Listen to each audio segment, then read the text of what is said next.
All right, guys, we're back. So we're going to hop right into this code. And actually, I thought about trashing it, but I think at this point, uh, I'll probably just keep it just for the sake of it'd be faster. It'd be faster to get through. We'll digest it. I'll try to go over it one line at a time, and that would be the probably the easiest instead of having to retype or forget to copy and paste something or just watch me struggle and bumble through this thing.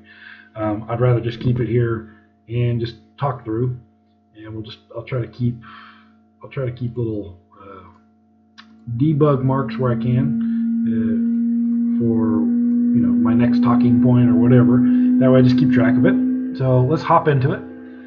Remember, we pretended that we actually set those through code of some sort, through a script of some sort. I think the easiest way is for you to actually see that whatever we type, it's going to output or fail to output because of what we handled down below. And I want you to see I used a really antiquated looping system just to get my main loop up and running. I didn't really care to, and I use it again. I use it further down when I execute my script. I make a exec loop, right, and then I tell it to go to that label, go to so do this, run, whatever, and then I even have something where it's not really a loop, but it's another go-to statement that if you see something, go to that. So it was it's kind of an old way of jumping around your code. I don't think it's common practice these days, and I kind of understand that. You got to be careful with them because you could throw yourselves into endless loops. But hey, you can do that with while loops anyway. If you're not incrementing your variables properly or whatever. So just be careful with them. We'll talk through it. All right. So the first thing we did is because I pretended we have to have a place to house what we have. So a dictionary, which is a representative of a collection of key value pairs. So a string, right? So remember, we're typing in a string. We're processing text. So if I typed in A, it's going to be a string of A, but then I'm giving a dynamic and then I'm saying it's a value. Well, it's a value of 10 or 20 or 30, right? So, but I want to say, hey, I have A here. I need to store the value or the integer value of 10 to A. So in this dictionary, I just say user vars of A, and well, it replaces A just like we did here, right? A was originally here, and we replaced it with 10. So the way we do that is we would call user vars, whatever, user vars, and then we would say string of A, and it would return by making this C# call, it would return. It's a horrible return statement, but whatever. Return, get rid of that. It would return the value of that, which would be an integer of 10. Right? So that's what that would have inside of it. That's not a J, that's a semicolon. Whatever. Just don't confuse that. All right. Anyway, yeah. So yeah, I'm not going to waste your time trying to make that perfect. Anyway, that's the point of this, is not make it perfect and let you hurry up and see power. So we created this dictionary structure. Okay. Now we pretended we added those, which and then we hopped into this loop. So this is just our read execute loop, or read. It's a REPL loop, right? Read eval, right? Print. It's going to print back our input. It's going to turn it into output. It's going to eval. It's going to print, and then the L, right? So the read, eval, print loop. Going to come back in and do, so it's a REPL loop. Just similarly to, we have a REPL loop in C# Interactive in Visual Studio. Okay, so that's all. This is our main operation right here. We have an execute script that executes some code. We'll get into this more and more, and I'll start talking to you about how we're parsing some things. And going to also look at the how to detect data types. So this is all part of, sorry, should be pulling this up. It's off the screen right this second. There we go. So create the main script loop. This is what we're doing right here. So between here, or sorry, here and here, that's our loop, right? And then we have, that's done. We execute a script, right? So that's just a function. So we're going to hop down into that function, and that's, unfortunately, between creating the main one and script processing the script, that's what we're getting to. But we did talk about the user var, so we did cover that. We're setting variables. Variable name of string A returns value, and then our next one is detecting data types. So let's go ahead and hop into this one. I'm not done with it yet, so we'll just highlight it. Okay, and I'll go ahead and move it off the screen for now, just so I can remember where I'm talking and where I'm at. Okay, and let's see. So we are going to look at is double, is numeric. Because remember, we're processing a string, and I guess we have to kind of go backwards.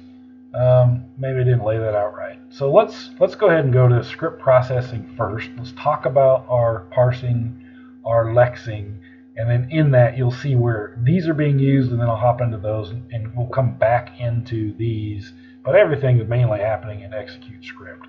So let's go to execute script first. I want to highlight this one. This is what we're going to talk about first.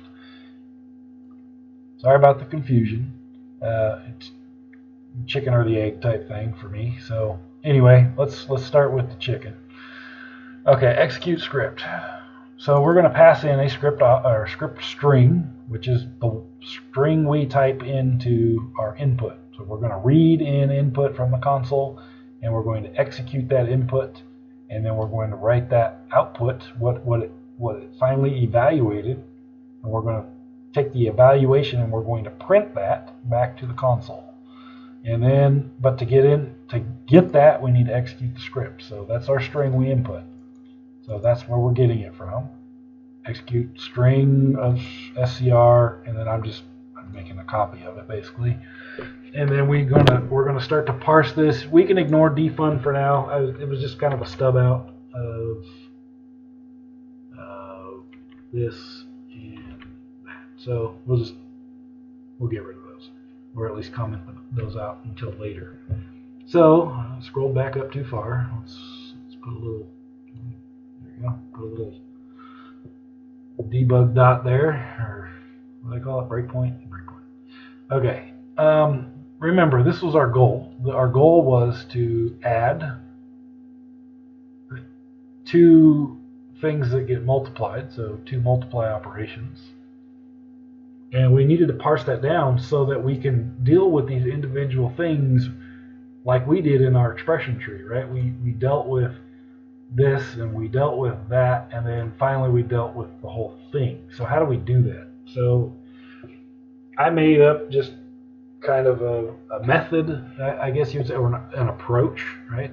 So what I wanted to do was I wanted to find the last open, right? So we got 1 open, 2 open, 3 open, and there's no more open parentheses, right? So I wanted to find the last one, or last index of, and then I wanted to take a substring from there to the end of the script, right? So that's what I did. And then basically I was left with this. So let's just walk through it right here. So I started with this. I wanted to find the first open one, which I did. So I got the last index of open parentheses. And then I took a substring of the start that index number. So again, an index of a string 0, 1, 2, 3, 4, 5, 6, 7, 8, 9, 10, 11, right? So I got index 11 of the script that we entered in here. And then basically it says, okay, get a substring. So it gives me this to the end of the string, which is that. And then so we're dealing with that with an extra parenthesis at the end. But then we use, okay, the index of, which index is first index of, not last index of. So the first index of, basically the first closed, the first closed parenthesis. So when we did that, it returned the expression section, or right? It returned C and D, which, going back to our image, that's a horrible color. We'll use this one, and we'll make it a pin. It'll return C and D, the multiplying of C and D. It returns this thing that we need to evaluate, and then it will. So anyway, just wanted to refer back to what we had already reasoned about. Okay, and then now that we have what we want, now how do we deal with these different parts? So what I did was I just split everything by a space. So I said the first part contains the function. Then we have a space, and then we have a parameter, and then we have a space, and then we have a parameter. So we know that exists. We've seen, I don't know if you remember on whatever, there was something when I was explaining Lisp, there was something that said something like this, plus 1 and 2 and 3 and 4 and 5, right, or whatever. Sorry, typo again. All right, so we could have multiple parameters, but there's even times where we could have one. So at any point in time, our part that gets separated by space, we might have this end parenthesis in there. So that's why you see on everything I'm doing, when we actually get to our different parts, I'm replacing that. I'm replacing what we find. If we ever find this in parentheses, I'm just replacing it with a blank character. So no character. Just get rid of it, basically. Don't remove it. So that's why you'll see these replace statements like that for the most part. And let's see. Okay, so we got in there. We got our first thing. And now we know that we can then start lexing, right? So we parse down to what we needed, and we need the function first. We need to identify, hey, what is that function? So I'm saying, hey, if, right? So now I'm lexing. I'm basically lexing. I'm saying if I see that character, right? Then I know in my mind that means to multiply. I'm going to execute some multiplication, right? But now I also need to go find my parameters of what do I go and multiply. Well, I know that if I start at 1, I just run through a for loop, and I start at 1 because the 0 item of that split operation that turned this all into a list, the 0 is my actual function. So I know I need to start at the 1 index. And it doesn't include the splits. Those were just the points that said give me the left and right, or whatever. Give me this one, space the next one, and then space the next one. Okay, so it's just going to iterate through that, and it's going to say if I ever see a closing parenthesis, just remove it and get rid of it.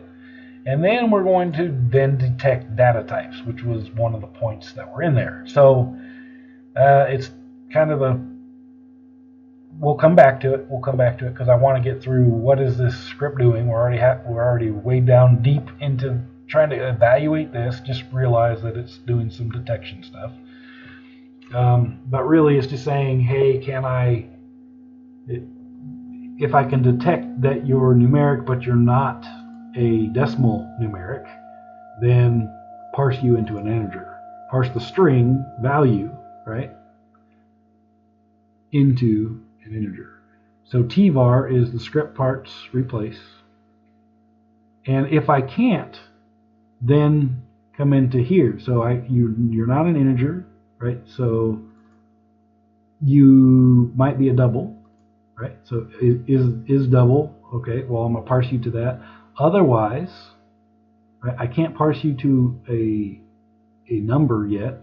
So what do I need to do? Well, I need to then say, okay, you are a string. Well, strings in this case represent, right? This isn't perfect. There's a lot more we need to consider in building a fully featured thing. But in this case, you're a string, and I know that my strings are variables. So until you're a number, you must be a variable, right? So that's all I'm doing. Then I'm saying go look up the user vars, that variable name or string, and then return that integer we stored, right? The 10, 20, 30, whatever. Return that back as a, where were we? Sorry, right here. Return that back, return the value back, and multiply it, right? So we're setting up the sum. Anything times itself, so we know that the first item that's going to get multiplied is going to be a number, and the number anything times 1 will be itself. So sum times equals the first item. It'll become the first item, and then so sum equals the first item, and then the next, and then it jumps out and it says, okay, replace tscript, which was what tscript was, this whole thing, right? Times C and D. That's what tscript was. Remember, I have a loop in here. Okay, so it's going to say for each and every item in script parts, do this. Once you're done multiplying yourself to the next parameter, next parameter, next parameter in this loop, in this for loop, then once you're done, go replace what tscript says, which is this, or sorry, this. But remember, it's script. What was script? Script was the original script we sent in. Remember, it was just a copy of what we sent in. So script was this, and it's going to replace this with the actual multiplied values, right? Multiplied C and D together. So then that first loop, it will actually spit out the 1200. Our second loop will operate on A and B, and let's just kind of walk through that, right? Because now it says, okay, return that, then go back to exec loop. Well, we go back to exec loop, we reset our start index, end index, and we just make sure that we don't have any more operations to operate on, or if we do, we know we need to just get into here and process the next thing. So instead of C and D, right, because that's now 1200, the first index of is going to be that one, and then it's just going to get that to the end, which will say times A, B in parentheses, 1200, and then another in parentheses, right? So, but then we're going to get first index of, right? And then we'll be left with, instead of C and D, it'll say A and B, and then it'll go through the same process again. It'll reset sum to 1. The first parameter in this case would be A, and then it would say, okay, A times 1, because that's what sum is, times equals the first thing, and then it would jump back out to the next item in the split up parameters, right? So D, and then it would say, okay, D, so, or sorry, B, A times B, because sum is A, and then, so 10, and then B would be 20, so 20 times 10, and, you know, then say, okay, I'm done, now go replace tscript, which remember would be really that one, so it'll replace that with the actual value, right? So that would be 200, and then we're left with plus 200, 1200 in parentheses. So then we're at the last part of our script, and then, you know, it doesn't have to, it's not going to hit this part of the if anymore. You'll notice I just copied and pasted for ease. I know we could get repetitive real quickly, but I just said plus. Okay, plus. Well, how do we deal with that? Well, we start at 0 for the sum, and then we go through each and every part of script parts. We say, okay, well, the first item, which is 200, right, from left to right, is plus 200 and 1200. So 0 plus 200 is 200. It says, okay, then what? Get to the end of the for loop, come back in, increment the number. So the second part is going to say 1200. Okay, so sum, which is 200 at this point, plus 1200 will say 1400. And it's going to say go replace parenthesis plus 200 space 1200 in parenthesis with 1400. And guess what? It's going to go to the exec loop, and it's going to say, oh, you don't have any more parentheses. All I see is 1400, right? All I see is this. So now We say we don't even enter into the if body. So now all we do is return the script. Remember, we were replacing script the whole time with our evaluations, and then it should print on the screen because it returns this. Remember, we issued that here, and so output will return 1400, and then we'll write to the screen 1400. Let's test that. I'm going to just save everything. Hopefully I didn't change anything. And, oh shoot, I got breakpoints everywhere. Sorry. I'm using that for my own talking points, not for you to stop on everything. Disable all breakpoints and continue. Thank you. Okay. So, let's try just the first operation that's going to happen. So times C and D. Oops, not D, D, D. Look at that, 1200. We know C times D is 1200. Okay. What if I said what if I just wanted to check one variable? Well, anything times 1 is itself, right? So let's just check the value of C, and we know that should be 30, right? There it is. It's 30. So this is working, right? And we could do funny things, right? We could do multiple parameters. What's 1 times 2 times 3? Right? 1 times 2 is 2, times 3 is 6. 6. So these things are being evaluated and they're working because we can consistently go through the script in the same way, at least for mathematical functions, right? For basic return, multiplies and adds, we can do this real easy. So let's try our main function. Times A and B space times C and D. Right? I got all my parentheses. It matches. That's why I put it there. I want to make sure we typed it in exactly, right? Just to make sure we didn't miss anything. I hit enter. And it says 1400, which is perfect. That's exactly what we wanted. So now you see, I don't know how much you realized it, but we parsed, we lexed it to a very, I know I didn't get in too much into the numerics. I'll show you those functions again real quick before we end the video. But we parsed and we lexed and we evaluated what we parsed and lexed. We just made the script language, basically, with at least the start of it. We did what we set out to do. We processed script. We did that part. Let's go back and let's talk about data types really quick, and then this video will be over. Okay, I'm just going to stop this. All right, so let's go and we're going to look at these two basic functions. So this is, I don't know if this is the right way to do it. I'm creating it's probably not. I'm just being lazy, but it is definitely effective. I'm saying, okay, first let's start with the is numeric. Okay, so what am I considering a numeric? I'm considering anything that's an integer or a double to be numeric. Well, I'm going to try one of them first. So I'm going to say, can I parse a double from the string I pass in, right? Which, right, if I had 1200.5, that would parse successfully, and I would have a successful variable. And guess what? It wouldn't catch anything, and my return thing would be true. So it's still numeric. Because it didn't catch anything, Red Bull is still true.